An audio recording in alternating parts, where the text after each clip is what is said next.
एक death row prisoners के group को एक डेंजरस मिशन पर जाने का मौका मिलता है, एक मिथिकल आइलैंड पर अमरता का एलिक्सियर खोजना। यह आइलैंड इतनी भयानक है कि स्किल्ड इंडिविजुअल्स के लिए भी यहाँ सरवाइव करना मुश्किल है।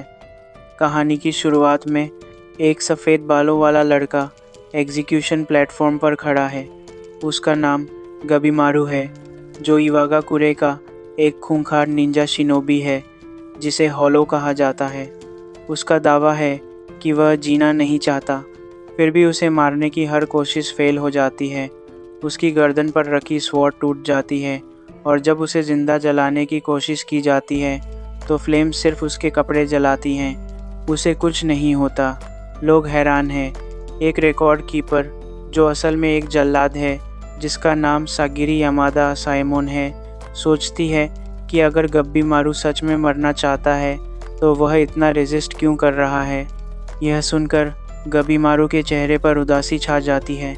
वह बताता है कि उसे इवागाकुरे में एक हथियार की तरह पाला गया था, लेकिन जब उसकी मुलाकात गांव के लीडर की बेटी से हुई, जिसने बाद में उससे शादी कर ली, तो उसकी ज़िंदगी बदल गई।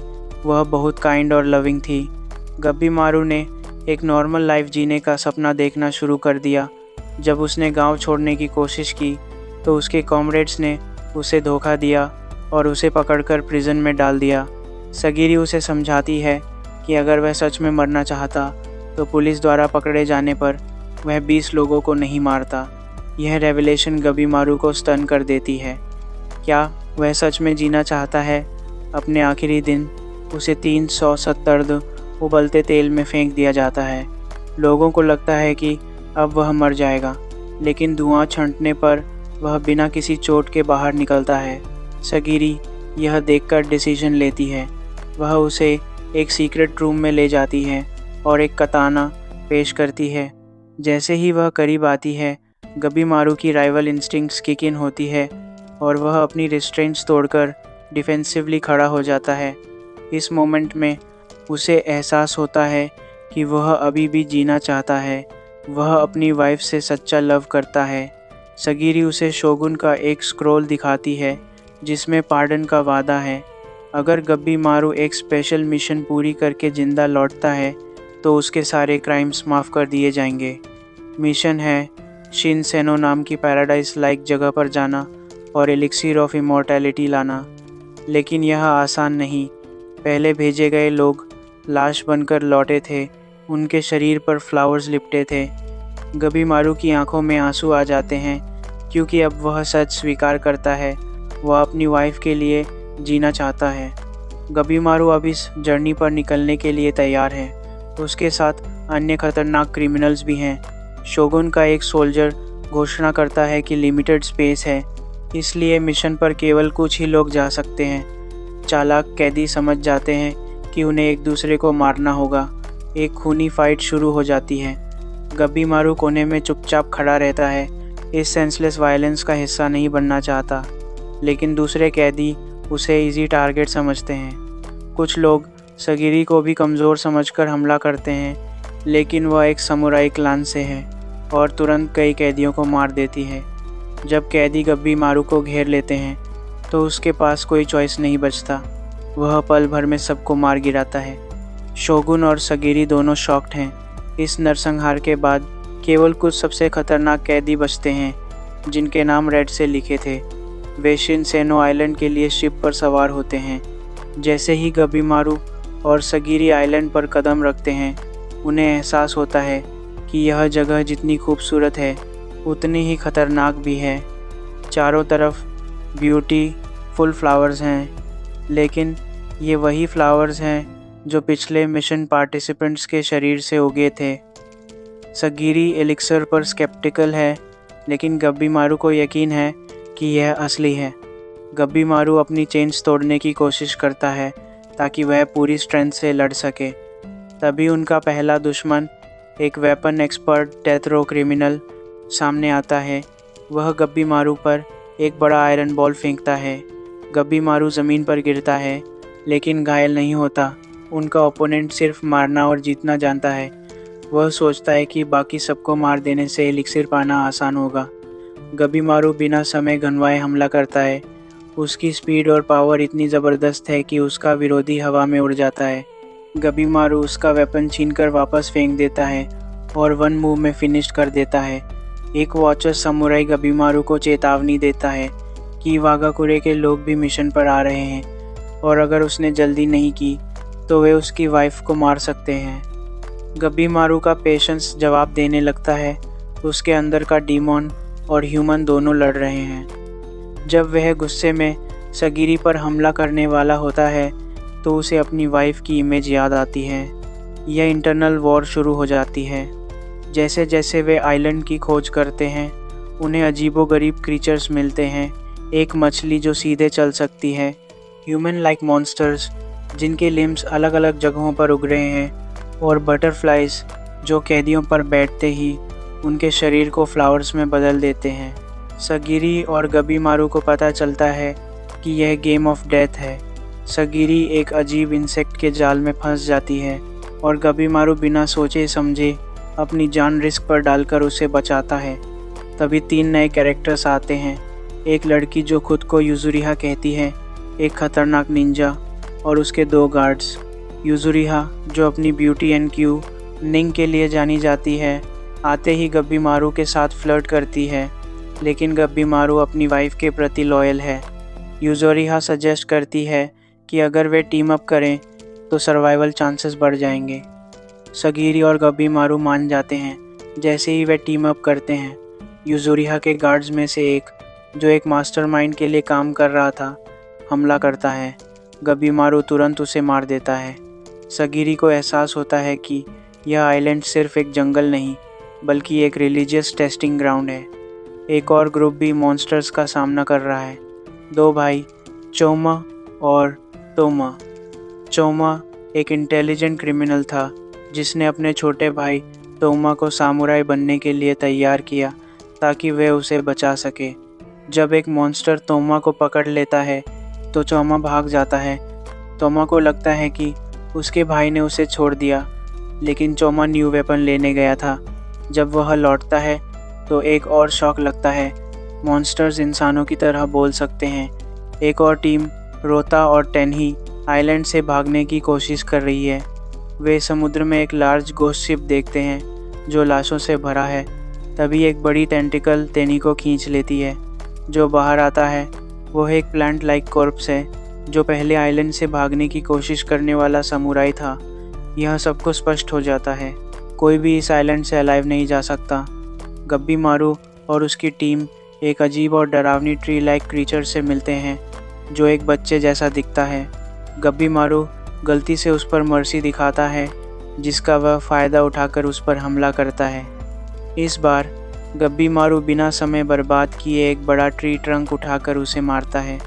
वह ट्री क्रीचर चिल्लाता है और फिर बोलता है कि अगर गबीमारू उसे छोड़ दे तो वह आइलैंड के असली इनहैबिटेंट्स और एक हिडन विलेज का क्लू देगा। युजुरिहा तुरंत मान जाती है। वे एक विलेज में पहुंचते हैं। ट्री क्रीचर बताता है कि आइलैंड 3 जोन्स में बंटा है। आउटर एरिया इंजा, मॉन्स्टर्स और प्लांट्स से भरा जंगल। विलेज एरिया होयू जहां वे अभी हैं। इनरमोस्ट एरिया पंगले जहां टेंसन अमर गॉड रहते हैं जिन्हें एलिक्सीर का असली सीक्रेट पता है। ट्री क्रीचर बताता है कि टेंसन इंसान नहीं बल्कि एक प्रकार के डिवाइन बीइंग्स हैं जो इमॉर्टल हैं। वे अपनी इमॉर्टैलिटी बनाए रखने के लिए इंसानों की सैक्रिफाइस करते हैं। यह सुनकर गबीमारू घबरा जाता है, कहीं उसकी वाइफ भी टारगेट न बन जाए। ट्री क्रीचर यह भी बताता है कि विलेज में मेई नाम का एक बच्चा है जो हज़ारों साल पुराना है और वह टेंसन की एक गलती के कारण जिंदा है। अगर टेंसन को पता चला कि आउटसाइडर्स को उनके सीक्रेट के बारे में पता है तो वे सबको मार देंगे। गबीमारू गुस्से में डिसीजन लेता है कि वह मिशन पूरी करने के साथ साथ टेंसन को भी डिस्ट्रॉय करेगा। जो लोग भागने की कोशिश कर रहे थे वे एक बड़े टेंसन से मिलते हैं। डोटो और रोकुरो को एक जो ह्यूमन जैसा दिखता है पर उसमें कोई मानवीय गुण नहीं है। जब डोटो उसकी आंख निकालता है तो वह तुरंत रीजनरेट हो जाती है। वे भागते हैं पर टेंसन उनका पीछा करता है। तभी डोटो के मेंटोर एक अंधे सामुराई शियोन आते हैं और टेंसन का सिर एक ही स्ट्राइक में काट देते हैं, लेकिन टेंसन फिर से रीजनरेट होना शुरू कर देता है। शियोन कहते हैं कि ये इमॉर्टल्स हैं। सबको पता चल जाता है कि आइलैंड एक ट्रैप है। डोटो अपने अतीत के बारे में सोचता है। वह एक गरीब चोर था जिसे उसके मेंटर शियोन ने नया जीवन दिया। डोटो ने अपनी पुरानी आदतें नहीं छोड़ी थीं, लेकिन जब उसने अपने मेंटर के पिछले स्टूडेंट को देखा जिसे शियोन ने खुद मार दिया था, तो उसे एहसास हुआ कि उसका फेट भी यही होगा। अपनी आखिरी लाइफ और डेथ बैटल में वो अपने मेंटर को बचाने के लिए अपनी पूरी स्ट्रेंथ लगा देता है। शियोन समझ जाते हैं और उसे छोड़कर भाग जाते हैं। डोटो सोचता है कि अगर वो जिंदा रहता तो शायद उसका फ्यूचर अलग होता। गबीमारू एलिक्सिर की खोज में एक अजीब फॉरेस्ट में पहुंचता है। ये है कि बीचे फॉरेस्ट ह्यूमन कॉर्प्सेस से बने पेड़ों जैसा दिखता है। वहाँ एक रेड डोर के सामने एक वुमन खड़ी है जो एक टेंसन है। गबीमारू उस पर हमला करता है। वह पहले उसके शरीर को जलाती है, लेकिन अगले ही सेकंड में वह रीजनरेट होती है और उसका जेंडर बदल जाता है। वह अब एक मैन बन जाती है। गबीमारू फायर जुत्सु, स्ट्रेंथ और स्पीड सब कुछ इस्तेमाल करता है, पर कोई अटैक काम नहीं करता।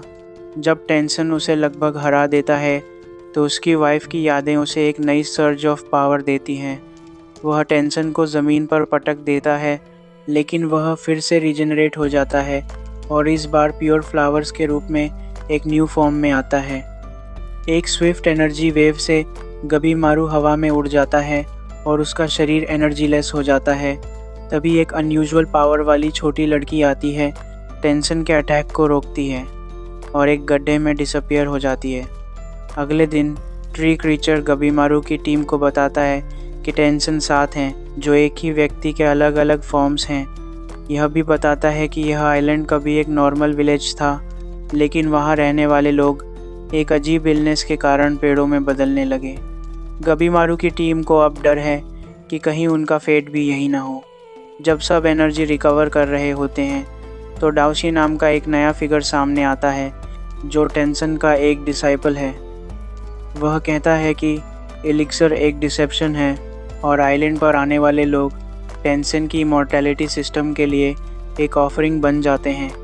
यह सुनकर हांगुओ बिना सोचे समझे डाओशी पर हमला करता है, लेकिन डाओशी का हाथ टूटने के बाद तुरंत रीजेनरेट हो जाता है। डाओशी अब सीरियस हो जाता है और टेंसन के छोटे गॉड्स जैन को बुलाता है। हांगुओ का छोटा भाई टूमा उन्हें रोकता है, जबकि हांगुओ सीधे डाओशी से लड़ता है। जब डाओशी अपनी ची का इस्तेमाल करता है तो हांगुओ उसे झेल नहीं पाता। डाओशी उसकी गर्दन तोड़कर उसे फेंक देता है, लेकिन फिर कुछ अनएक्सपेक्टेड होता है। हांगुओ फिर से खड़ा होता है और उसके शरीर पर एक अजीब फ्लोरल पैटर्न बन जाता है। उसकी गर्दन रीजेनरेट हो चुकी है। डाओशी हैरान है, क्या हांगुओ भी आइलैंड के म्यूटेशन प्रोसेस का हिस्सा बन गया है? जब हांगुओ फिर से हमला करता है तो डाओशी को पहली बार रियल इम्पैक्ट महसूस होता है। इतना ही नहीं, हांगुओ अब ची को भी देख सकता है। इस बार डाओशी का हाथ टूटने के बाद रीजेनरेट नहीं होता। हांगुओ अब सिर्फ इंसान नहीं, बल्कि एक न्यू काइंड ऑफ मॉन्स्टर बन रहा है। तूमा यह सब देख रहा है और उसे यह बिल्कुल पसंद नहीं आता। उसे लगता है कि हांगुओ धीरे धीरे इंसान से बदलकर टेंसन जैसा इमॉर्टल बीइंग बन रहा है। लेकिन हांगुओ के लिए सिर्फ एक ही चीज़ मायने रखती है, उसका छोटा भाई। इस बीच जियनलोंग और मेई जंगल में है। तभी एक और डाओशी वहां आता है। जैसे ही डाओशी मेई को देखता है, वह उसे पकड़ने की कोशिश करता है, पर यह कोई नॉर्मल किडनैपिंग नहीं है। डाओशी मेई को देखते ही ज़मीन पर घुटने टेक देता है और उसे मेई सामा कहकर पुकारता है। मेई भी टेंसन के समान लेवल की एक बीइंग है, लेकिन वह उनका रिजेक्टेड वर्जन है। डाओशी समझाता है कि मेई असल में टेंसन का हिस्सा थी, लेकिन उसके पास केवल एक प्रकार की एनर्जी थी और वह यिन और यांग का बैलेंस नहीं बना पाई, इसलिए उसे आइलैंड से निकाल दिया गया। टेंसन इमॉर्टैलिटी पाने के लिए ची का परफेक्ट बैलेंस बनाए रखते हैं, लेकिन मेई के पास केवल एक प्रकार की ची है, इसलिए मेई उनके लिए एक परफेक्ट ट्रेनिंग टूल है। उसका एकमात्र पर्पस टेंसेन की ट्रेनिंग और प्रैक्टिस का हिस्सा बनना है। जियनलोंग और गाबीमारू को यह सुनकर गुस्सा आ जाता है। वे डिसाइड करते हैं कि कुछ भी हो जाए वे मेई को प्रोटेक्ट करेंगे। गाबीमारू अब तक ची को समझे बिना ही टेंसेन से लड़ रहा था, लेकिन मेई और उसकी एनर्जी से उसे एक नया पाथ दिखता है। मेई गाबीमारू को ची महसूस करने में मदद करती है। जैसे ही उसे यह नई पावर मिलती है वह एक ही स्ट्राइक में डाओशी का हाथ काट देता है। मगर अब सिर्फ एक ही क्वेश्चन बाकी है, क्या कोई इस आइलैंड से अलाइव जा सकता है? यह जानने के लिए वेट फॉर पार्ट 2। हम इसे आपके लाइक्स और कमेंट्स के साथ जल्द ही लाएंगे।